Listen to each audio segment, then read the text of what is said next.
Hey guys, so this video is going to be inpatient and what you're going to take if you're going inpatient. Okay, so I noticed on YouTube there isn't a lot of inpatient videos about what you need to take when you go. I struggled with this when I went inpatient because I had no idea what to take, so I asked a friend who had already been in and she gave me the download of her opinion. So I'm going to give you the download of my opinion, what you need to take. First things first, you need to take your toothbrush because you need clean teeth, and for the sake of your peers in there, just take a toothbrush. So toothbrush, toothpaste, those are two major things you need to take. Next thing you need to take is shower gel.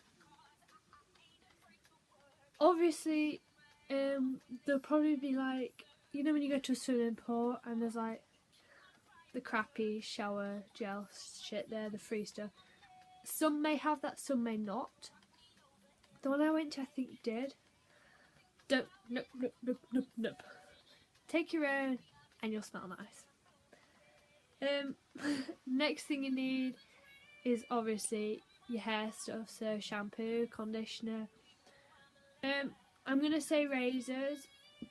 Some units allow them, some do not. I would suggest not taking it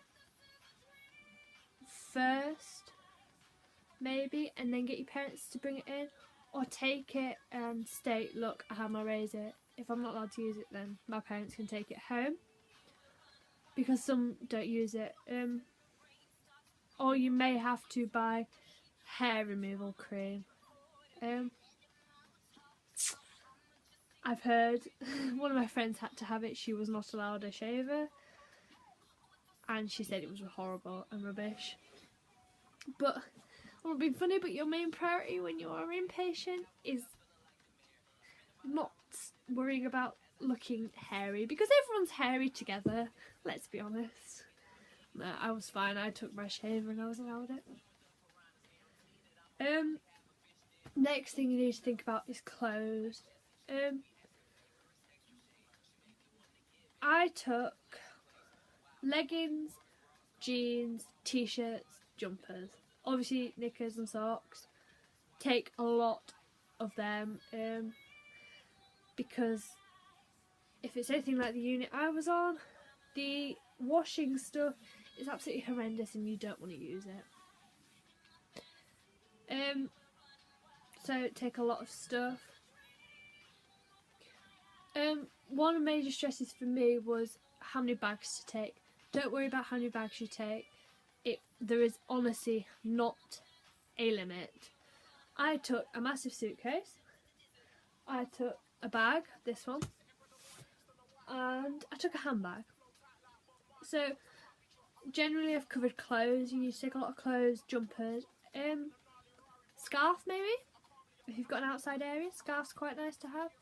You may not be allowed it. Fluffy socks. Fluffy socks are a essential when going to a unit. Also some like flip-flops or maybe slide-on shoes. Unit I was on, you could wear shoes all the time if you wanted. We didn't have like a specific time we could only wear shoes. You could wear them whenever, or you could not wear shoes. Generally when I was there, we'd get up on a morning, you'd get your handbag or whatever, your bag that you would have for the daytime, because the nighttime area got shut off. You'd get your shoes and you carry them down to the day area and just leave them. It gave you the option, if you wanted to go outside, that you could put your shoes on and you could go outside. But I know some units you're not allowed shoes because of safety reasons, like laces, etc. Safety reasons, so people aren't allowed shoes. So you just need clothes and toiletries. Now what else is there? Ooh, things to do. When I went inpatient, the unit I went to was pretty good with things to do. We had games, bananagrams, etc. But you do need stuff to do. So I would suggest books. I took in Kate Moss, which a friend lent me, which I've just remembered I need to give back. Sorry, my bookshelf is up there. I took a Wreck-It journal. I didn't really fill it in. And the Hunger Games, so I took them sort of books in, which are nice to read if on a night and stuff in your room and you're just having a chill time. Also, scrapbook. I sort of started a thing off in the unit at the time I was in there of creating a scrapbook, a little positive scrapbook. This really helped me.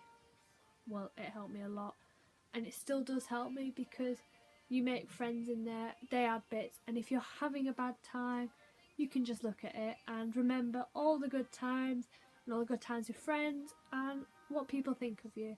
I got a nurse to put it like right in mine. Another thing I would suggest is post what do you call them? Stamps, postage stamps. Sorry, brain blank. Postage stamps and stuff for writing letters, because you're gonna miss your friends, family, and it's nice to send letters. And letters are so much more nicer, if I'm honest, than sending a text. Oh, which means on to the next thing. Phones are not allowed on most units with cameras, which leaves you with a brick phone. So I would suggest investing in a brick phone. I actually prefer the brick phone because you can only ring and text, which is really nice to do because you don't have to worry about all the stresses of social media, and it's beautiful. And it's really nice to, when you go on home leave, to then catch up on all of it and then be able to go away from it and not be obsessed. To a brick phone. What else? Drawing stuff, paper, pens. What else did I take in? I can't think what else I took in. Work, maybe. If you know that your admission is going to be whilst you're at school, or you're going to miss some school, I would suggest just taking a bit of work in. Sorry, someone impatient is messaging me and my thing keeps scrolling down. So I would take some work in, or if you're in over holidays or summer, etc., just take some like revision stuff. So it's keep ticking over in your head.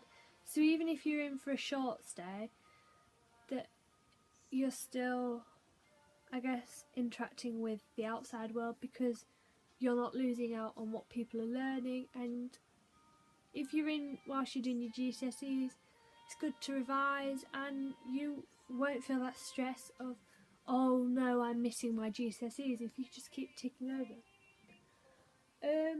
Oh, an iPod. An iPod that doesn't have internet or camera, or an MP3 player. I would really recommend these. These are heaven saints. I didn't take one of my friends did, and I used it quite a bit, and we would sit together, or she would give it to me if I was struggling, because the unit how I went on, the alarms were major and really loud, and I got a bit stressy when they were happening, so just put my headphones in and just listen to it and relax. Also, if you're having a bad time, hearing voices, seeing stuff, just being able to zone into music is such a good technique to use.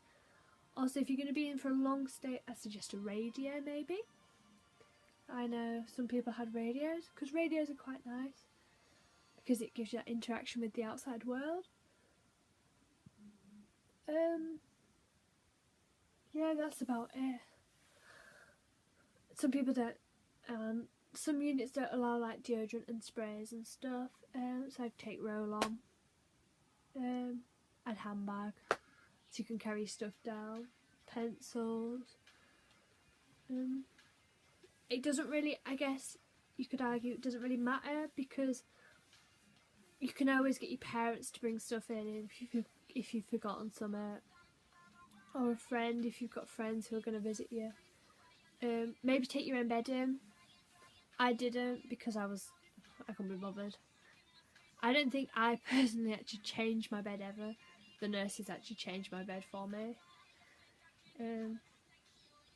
One thing I suggest do not take in is anything sharp or anything that will trigger you or anything that will be harmful to you, because it's completely not worth it. Number one, if you're in there voluntarily, then you can get sent on reflective leave and then possibly kicked out. So don't do it. You're there to get better. I made that mistake, but I was fine. So yeah. Oh, and maybe take your running shoes, because if you like some people like to run away. If they're not voluntary, if you're involuntary and you're on a section in there, I take your running shoes, because it's always fun to have a bit of a run sometimes. So yeah, I think that's about it. Warm clothes, maybe a diary. Diaries are good. So yeah, I hope this video helps. Yeah, if anyone else has been inpatient and they have any suggestions, just comment them below. I know I struggle going inpatient what I should take, so I hope this does give you a bit of help. See ya.